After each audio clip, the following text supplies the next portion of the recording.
As a horror genre fan, it was such a welcome surprise to see it blow up the way it did at the box office last year and with critics. And now it's incredible to think that it's getting a re-release a year later. What is it like for you coming up to this re-release? Oh, thanks, man. It's good to see you too, and thank you, man. I'm always seeing ScreenRant articles with Terrifier, so I really appreciate that, buddy. That's so cool. Um, Man, I'm excited because the momentum is still going, it's still building. I feel like Terrifier is kind of reaching a new I don't want to say plateau, but maybe like a fever pitch now. I hear so many people saying they go to Halloween Horror Nights and there's more Terrifier shirts there than even the houses that they have, which is, I'm like, oh my God. And we were just at a convention in Kentucky with the whole cast and crew. There's just so many fans coming up to us who are just now discovering it and they're in love with it and saying we've created a horror character that they've been dying to see since, like, the early 90s or the late 80s. They thought it wasn't possible to get a new one. So just hearing all those wonderful things, and now we kind of get to extend Halloween a little bit further this year with the re-release. And I'm super excited for people, more excited for people to just see the teaser that's attached to the movie, to it, which is attached to the end of the re-release, because it's really going to hold until part three comes out, and it really sets up what part three is. So I'm super eager to see what the reaction to that's going to be, because right now we're in the dark, and it's a pretty big swing we're taking with this new setting. So I'm very, like I said, I'm very curious to see the reaction. I'm excited. I think people are going to like it. I'm very excited to learn more about it and see it myself because I've been so curious with the direction that two already set up for the future. Now, one of the things that I found really interesting about your work on two was that you had talked before about how you took the criticism of one and that there wasn't really a plot by actually then designing a character-driven narrative for two. Are there any major lessons that you took from the reviews, be they positive or negative, from two when putting together three? Yes, absolutely. One of them is the length. And it's funny because these two criticisms are things that I knew were going to be criticisms, and be very polarizing going in. So number one is the length. I'm doing my best to keep it under 2 hours this time, because it is a lot to ask of people with today, any film over 2 hours, people have a hard time with, but especially a slasher. So I'm going to try and keep it under 2 hours. And the other criticism was the supernatural element and the fantasy element, which I knew that way when I wrote the script. I'm like, listen, I'm basically I'm marrying two genres that I love, right? Which is the 80s fantasy genre, like movies like Red Sonja and this and that, Beastmaster, Conan the Barbarian, Excalibur, and mixing that with a gritty grindhouse slasher film. And just because the first one's so grounded, the first Terrifier is so grounded in reality, and it's a very simplistic, grindhouse slasher film. And now I was taking it to sort of this pop level Nightmare on Elm Street, Dream Warriors, world. So I just knew that was going to be polarizing, but I still love that no matter what. I mean, and that's crucial. That's crucial to the story and to the mythology and to Sienna's character. So it's not that we're losing that, but I'm shifting over back into the world of Terrifier, the original, where this is going to feel more like a vintage retro grindhouse film. And I want it to feel as if you've never met Art the Clown before. I want the audience to be absolutely terrified of him this time around, because what happens is the character starts becoming very poppy and people just start to love him and they think he's cute and he's charming. And it's like, no. This character is absolutely despicable. I want you to hate him, even though you're still going to love him. Art's always going to be funny and quirky. It's like, I'm not switching up his character, but there's a way tonally to make you afraid, to make you more afraid, and to put you back into that really dingy, grimy world, which is what got us here in the first place. And it's super important for us not to forget where we came from. So that's where I'm going. I'm going back to Nightmare on Elm Street 1 as opposed to, Nightmare on Elm Street 5 and 6. That's definitely the better inspiration to take, the original. So with that said, then, I mean, in going back to the grimy feel of the original, does that mean you're trying to then top what was arguably one of the most brutal scenes in history with the bedroom in the second one. Of course, always. That's just a staple of this franchise at this point. I don't think I'll ever not try and top the previous installment, Big Kill. So there's certainly a few of those in this movie. There's one in particular that you'll know it when you see it unfolding before your eyes. It's really, and it's cool. All I can really tell you is that it's a kill that is inspired by two really popular movie kills. So it's a marriage of those two and then done Terrifier style. So I'm excited to just talk about what those. One of them super obvious when you see it, and then the other one I'll have to tell people where that's coming from because it's not even a horror movie. So it's exciting, but it's always challenging to come up with these kills, and there's always that fine line because, like I said, I want it to be darker, grittier, but I still want this movie to be fun. It's so important that these movies are fun and people know this is a fictional world. We're having a good time. Art the Clown's this charming, quirky killer, so walking that line, making these kills so intense and memorable, but also having people leave the theater feeling like, that was crazy, that was insane. I'm still happy, and I'm happy to talk about it, as opposed to going home and just wanting to like kill themselves. I don't want that experience. I want it to be a good experience. So it's always a fine line. That is a challenge, but I think it's going to be good. I showed this. Only a handful of people have been able to read the script so far. And two of them had to stop reading it multiple times because of how intense this one is. And I'm not just saying that to hype up the movie. It really is. This is like we're really pushing the envelope with this one. This one's like very dark, and we're doing a lot of sort of nasty taboo thing this one. So I'm curious to see what the reaction is going to be. I bet it's going to be wild, and I hope it's going to lead you then into the fourth one that you've talked about in the past, possibly doing.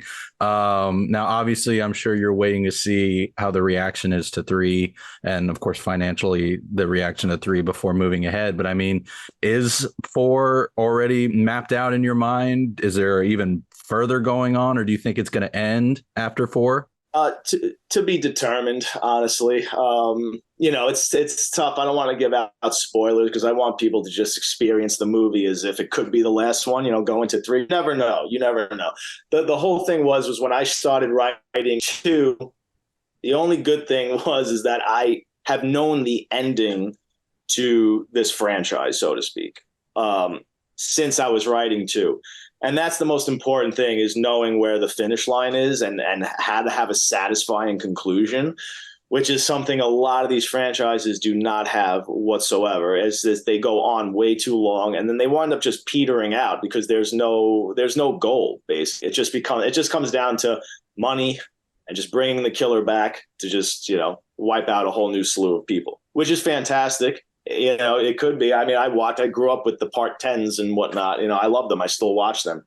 But as a storyteller, as a filmmaker, you wanna create a satisfying franchise, a satisfying conclusion where you could just watch it from start to finish and understand the journey and the arcs of your characters and say, wow, that was a satisfying experience. I know what it is. And there isn't like 5 timelines and it's like, well, which one do I like, and this and that, So, I mean, that's the goal. And I'm saying that now as like a naive artist, but you never know what's going to happen down the line. But that is the goal. I don't want to make too many of these, and I want it to have a satisfying conclusion. Well, I hope you get the chance to make that satisfying conclusion because, like you say, not many get the chance. So that should be exciting to see. Now, talking about bringing killers back, though, you mentioned that 3 is going to go back to sort of the grindhouse grounded nature of it. But 1 and 2 really found unique ways to bring back art, especially the way that 2 ends. And so I know you can't necessarily explain it in detail, but how is 3 going to address 2's ending? Oh, pun intended, head on. No. Listen, I mean, there's still going to be plenty of supernatural things in part. It's inevitable in part 3. I mean, like I said, I'm not ignoring the groundwork that was laid. But there's an artistic way to approach it where it's just not so in your face. I mean, some things just are going to be in your face, but you'll see, you'll understand when you see it. Like a lot of it's just is grounded. But yeah, I'm excited. You're gonna see, and it's sickening and hysterical how it picks up and how art gets out of that situation, if I could say that. And maybe this is a bit of a spoiler, but to see how the Victoria character aids Art the Clown in that sort of journey is sort of just as interesting, and I'm excited for people to see that as well in this movie. There's a lot of new, fresh elements in this movie. There's a lot of I call it safety net. Just a lot of Art the Clown doing his thing. Everything you love about this franchise that you're there to see, it's like you're definitely going to get. I'm always going to deliver that. You're going to see the big kills, Art the Clown being his quirky, charming, sadistic self. But then there's that other sort of 30% where I allow myself to take really bold risks and just inject new, fresh ideas and things that just make it something new. I don't think there's any point in just recycling the same movie over and over again. That doesn't interest me as a storyteller. So those are the things that always excite me the most, is just seeing how the audience is going to react to these new elements that I put into the film. And there's a lot of them. I can't wait to see that flip dynamic. I already loved how it was teased at the end, despite everything she went through in the first movie. So it's going to be really interesting to see how that plays out going into 3. Now, looking at the franchise as a whole, we talked earlier about how you felt it was surreal to see, shirts of art at like Universal Studios. And I'm curious if you've had any, hopes of creating a sort of haunted house experience for art, especially given that 2 creates so many fantastical settings that could make for fun walkthroughs. Oh, I would love it, man. That's like a dream. I would love to have a house at Halloween Horror Nights. I mean, there's already been talks of it over the years. So hopefully that becomes a reality, because like you said, there's just so many cool environments. And now we're adding all these cool characters besides Art the Clown, these other creepy characters that you could really put in there. It could be a really cool experience. And also I would love a video game. I mean, we were just playing the new Texas Chainsaw Massacre game. We were at the makers of the game. We were in their office where they create the game and everything a couple of nights ago. And that was so cool. And he would lend himself so well to a video game like that. I mean, you could be trapped in the warehouse surviving from the original Terrifier, or you could be in the Terrifier haunted attraction from the end of Terrifier 2. It could be so much fun. And it would be cool to be Sienna too, I think, to be this hero fighting Art the Clown decked out in this armor. I think, so it'd be cool for the victim and the villain. It would be a great game. So, and there's interest there too. So hopefully those happen in the near future. With these movies, the first 2, you kickstarted the second one, especially. It blew up in a big way. With the third one, I read that you said something about a low to mid 7-figure budget. Did you turn to crowdfunding for the third one as well, or did you actually find a producer who was willing to help finance your crazy vision for what you have in mind for the future? No, we did not have to crowd fund this one. This is all just Cineverse, who put out part 2, basically distributed part 2. It's them, and again, it's just me and my producer Phil, like overseeing this entire thing. I mean, we are just unleashed, able to shoot whatever we want with more money this time, which is super exciting. I wasn't going to get this opportunity with the studios, and there was a lot of Hollywood studio interest in this film, but I could tell there was going to be a lot of eyes over my shoulders, and there was going to be a lot of opinions. And it's just, that's not what got this movie here in the first place. It's always been organic, true to myself as an artist, and I think we just need to keep it that way.